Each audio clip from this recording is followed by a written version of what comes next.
Happy Friday the 13th, universe. Take that from that what you will, but I feel very lucky, mainly because The Cabin in the Woods is showing in my local cinema, and I was afraid it wasn't going to, but you know, the movie gods and everything. This is basically the culmination of 3 years of waiting. If you don't know the story, they basically filmed this in 2009, and MGM were going to release it, but because MGM had the little Chapter 11 disaster, we haven't gotten it until now, and I'm very looking forward to this, basically because it's Joss Whedon, and who doesn't love Joss Whedon? I'm about to go see it now. It's going to be the 9 o'clock show. What? Why are you looking down? Sorry, continue. That was Indy Toby, in case you just saw that. Come and see it with me, and I also got my good friend Spoon on camera here, and we're all going to see it. They're not excited as I am, but yeah, it's basically Joss Whedon horror movie. A very good director. staple. I remember him doing Alien Resurrection. He only wrote Alien Resurrection. Oh, this is not playing out the way it was. You're going to see it now, and this is like. You can't catch that. This is. You nicked my thing? No. No. So basically, the whole point of this video is like I'm going to do this instant reaction. So we're going to go see the movie, and I'm going to tell you what I instantly thought of it as soon as I came out. And now Spoon is trying to make a funny noise, so I'm going to end it here, and I'll see you when we come out of the cinema. Okay. All right.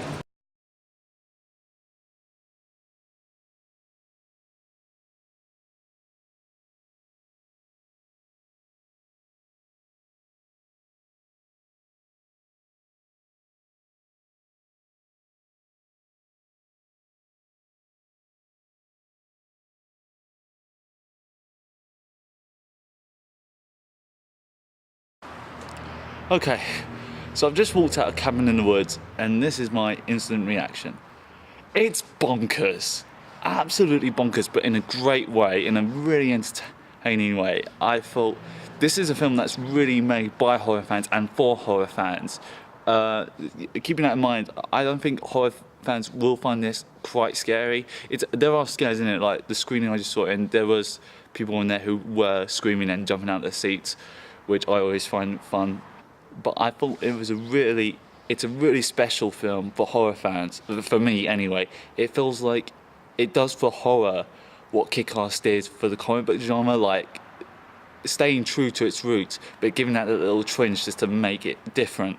I'm going to try and keep this as spoiler-free as possible, but so what can I say about it? The story, yeah, it does play out in that really horror film way, like the 5 kids who go up to the cabin. Obviously bad stuff is going to happen, but obviously there's something sinister behind that whole setup. The two characters who have a connection to this whole thing, Richard Jenkins and Bradley Whitford, they are pretty much my favourite characters. They immediately are my favourite characters in the whole film. The kids are great as well, like Chris Hemsworth as Kirk and Frank Kranz as Martin the Stoner guy, who is more Shaggy than Shaggy was in the Scooby-Doo movies. He is that character, and he's great in that role.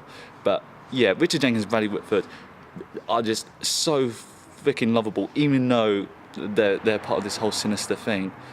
But they also bring up what is probably the most comedic scenes in the film. That's another thing about this film. It is funny in that Joss Whedon kind of way. This is what Joss Whedon does best. He can juggle those two things between being like funny and emotional and scary. I think Buffy fans will really love this as well because it has that similar tone to it. What else can I talk about? This is a little bit of spoiler.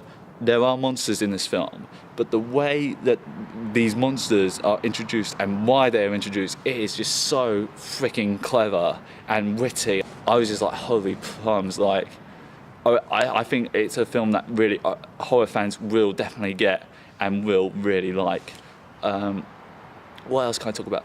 I'm going to talk a little bit about the ending, but I'm going to keep this spoiler free. Someone turns up in that kind of like, they just turn up just to kind of give us exposition as to why this is all going on. But it's like this particular person is just starting a trend in movies to just pop up and give exposition, this particular person. So I won't tell you his, but when the person popped up, I was just kind of sitting in my seat going, ah, like whispering a little, ah, it's them, it's that person. Yeah, and that was my reaction to it. I think the ending might split audiences. I think it's going to generate a lot of different opinions, but it gets pretty epic. Like it almost gets a little bit too epic. Like the last 5-10 minutes, it might get a little. People might find it a little too epic for this particular film, but overall, I loved it. I thought it was great, and I hope you people try and see it as well. So yeah, that was my general reaction. And you know, if you go and see it, type in what you thought in the comments down below. So I'm gonna go to bed now. Someone's lost. So yeah, I'm gonna see it next week as well. Just because I think this is a film that does generate repeat viewings. I think repeat viewings will make me love this movie even more, just to spot little things. And also, I want to get my housemate, drag my housemate out. I was just like, you got to see this. This is just something completely bonkers, as I said before. So yeah, I really loved it, and I do hope you go and see it, depending on how you feel about horror movies anyway. But it's a really entertaining film either way. So see you later, universe.